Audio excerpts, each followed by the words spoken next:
నా భక్తునిగా మారిన నీకు నా ఆశీస్సులు ఎప్పటికీ ఉంటాయి. నువ్వు ప్రశాంతంగా నీ పని చేసుకో. భక్త, నీకు అండగా నేనున్నాను కదా. ఈ లోకంలో ఉన్న శివభక్తులకు నేను నిత్యం అండగా ఉంటా. ఇది ఈ శివయ్య మాట. నువ్వు చేసే మంచి చెడు ఏ రేపు నిన్ను కాపాడుతుంది. ఎప్పుడు ధర్మంగా ఉండు. నేను నీ వైపే ఉంటా. నువ్వు నా భక్తునివి. నీకు ఏం కావాలో నాకు తెలియదా? నీకన్నీ నేనిస్తా. నిన్ను ఎవ్వరూ ఏం చేయలేరు. నువ్వు నా భక్తునివి. నీకు ఏం కావాలో నాకు తెలియదా? నీకన్నీ నేనిస్తా. నిన్ను ఎవ్వరూ ఏమి చేయలేరు.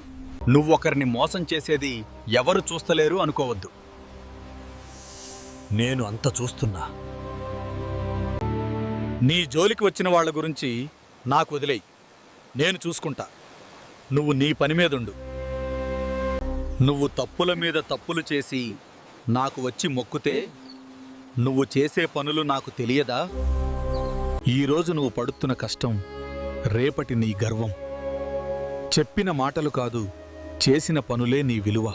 నువ్వు చేసిన తప్పుకు తప్పకుండా నువ్వు శిక్ష అనుభవించక తప్పదు. నా భక్తినికే మోసం చేస్తావా? చూస్తా.